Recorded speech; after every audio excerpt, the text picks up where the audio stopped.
bien, damos continuidad a nuestras pláticas de derecho tributario y ya hablamos del proceso de creación de la ley.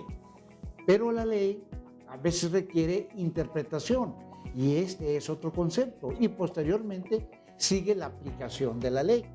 Bien, por interpretación debemos entender la actividad intelectual que desarrollamos tendiente a establecer el verdadero significado de la norma jurídica. Esto significa que debemos precisar si los hechos realizados encuadran dentro de las hipótesis previstas en la norma establecida por el legislador. En conclusión, la interpretación consiste en desentrañar el sentido de la norma jurídica, buscando el verdadero sentido de sus expresiones. Pero interpretar una norma no significa solamente establecer lo que dice un artículo, conforme lo vamos a ver cuando hablemos del tema respectivo. Existen varios métodos de interpretación, ¿ok? Y los métodos de interpretación conforme a derecho son los siguientes. El método exegético. Este se basa en tomar en cuenta únicamente el sentido gramatical de las palabras empleadas en la expresión de la norma jurídica. Bien, hay que recordar que en las leyes fiscales el lenguaje que se utiliza es el lenguaje jurídico. Entonces, en primer término tenemos que acudir al lenguaje jurídico, posteriormente al lenguaje técnico, ¿ok? Posteriormente a los principios generales de derecho, posiblemente al último, al lenguaje ordinario. Bien, entonces ese es el método exegético. El método lógico es el método por el cual se busca entender cuál fue la finalidad de la norma, o sea, cuál fue el verdadero sentido de su expedición, cuáles fueron las causas que la originaron. Ya sabemos que en materia tributaria, pues las causas que originan el establecimiento de una norma tributaria o de una ley tributaria es obtener una mayor recaudación. Luego tenemos el método histórico.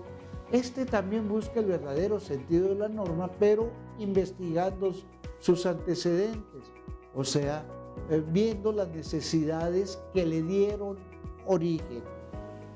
Luego tenemos el método sistemático, que es el más recomendable utilizar en materia tributaria, porque conforme a este método, la norma jurídica debe interpretarse con todo el conjunto de normas del cual forma parte. Y por eso es importante, les decía en sesiones anteriores, que es muy importante conocer otras ramas del derecho, porque pues por un lado vamos a tener la Constitución como norma suprema, la norma tributaria, pero a lo mejor la norma tributaria tiene que ver con alguna otra rama del derecho, títulos de crédito, derecho laboral, derecho penal, etc. Y entonces, conforme a este método, le digo, la norma jurídica debe interpretarse con todo el conjunto de normas del cual forma parte, las cuales están debidamente vinculadas por la afinidad que de ellas se deriva, las cuales se encuentran relacionados entre sí, formando un sistema coherente y orgánico, de lo cual deriva que al analizar una norma no la debemos analizar aisladamente, sino como parte de un todo, que es el sistema jurídico al cual pertenece. O sea, que la interpretación debe ser armónica.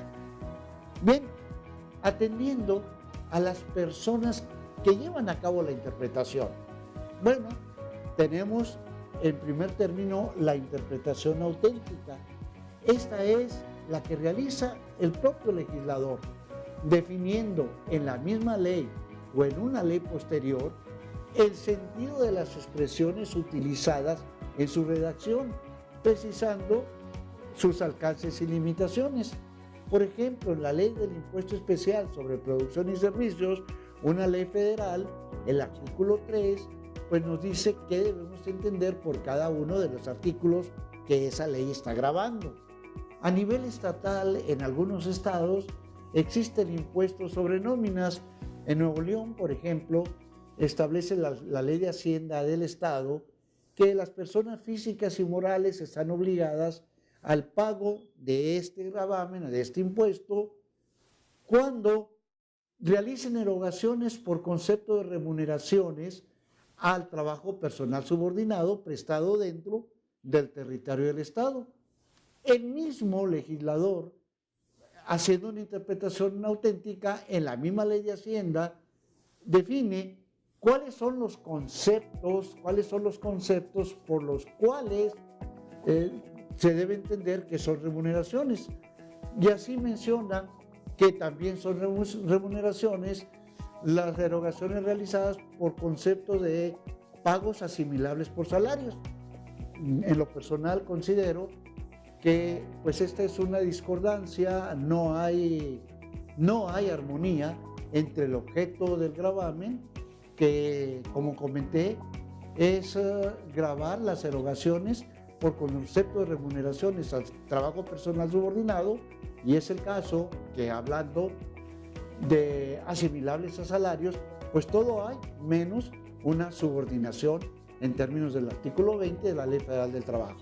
Por lo tanto, pues no hay congruencia entre objeto y base, luego de donde pues no se cumple con el principio de legalidad a que se refiere el artículo 31, fracción cuarta constitucional. Bien, entonces esa es la interpretación auténtica. La interpretación administrativa es la que realizan las autoridades administrativas. En este caso me estoy refiriendo a las autoridades fiscales en los casos concretos que se les plantean. Aquí yo les recomendaría mucho que vieran el derecho administrativo y observaran el concepto de autoridad y dilucidaran si los visitadores son autoridades, ¿ok?, para que puedan llevar a cabo pues alguna interpretación con validez jurídica.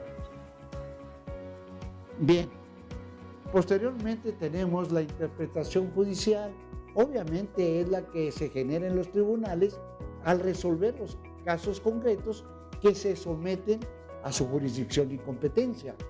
Por último, tenemos la interpretación doctrinal, es la que realizan los estudiosos en sus obras de derecho, conferencias, monografías, etc. Y esas son las diferentes clases de interpretación atendiendo a las personas que la efectúan, ¿ok? Bien, atendiendo al alcance de las expresiones que se utilizan en la norma, pues puede haber una interpretación estricta, y es aquella que no permite hacer ni restricciones ni extensiones de las palabras utilizadas en la norma jurídica. Atiende solamente a esto, pero insisto, son términos legales los que se encuentran insertos en las normas de las leyes fiscales. La interpretación restrictiva es la que reduce el sentido de las palabras de la norma jurídica, ¿okay?, al sentido más concreto de la expresión. La interpretación extensiva amplía el sentido de las palabras utilizadas en la redacción de la norma. La interpretación analógica consiste en hacer extensiva la aplicación de la norma a situaciones que no era la intención del legislador regular, pero que se pueda aplicar por su sola semejanza con una situación verdadera. O sea, porque el caso actual no está regulado por la norma, pero se parece al caso ya regulado por otra norma. Bien, esas son las características de la interpretación estricta. Por último, hablamos de la aplicación de la ley. Y entonces vamos a cubrir ya los tres temas. Una cosa fue la creación de la ley, otra cosa fue la interpretación de la ley, y ahora hablamos de la aplicación de la ley y básicamente de la ley tributaria. Y así observamos lo dispuesto por el artículo 5 del Código Fiscal de la Federación, que establece las disposiciones fiscales que señalen cargas a los particulares, y las que establezcan excepciones a las mismas, así como las que fijan infracciones y sanciones, son de aplicación estricta. Se considera que establecen cargas a los particulares las normas que se refieren al sujeto, al objeto, a la base, a la tasa o tarifa, que son los elementos esenciales de las contribuciones. Las demás normas que no se refieran a esto, pues pueden aplicarse conforme a otro método, ¿ok? Sin embargo, las que se refieren, las normas fiscales que se refieren a los elementos de las contribuciones son de aplicación estricta.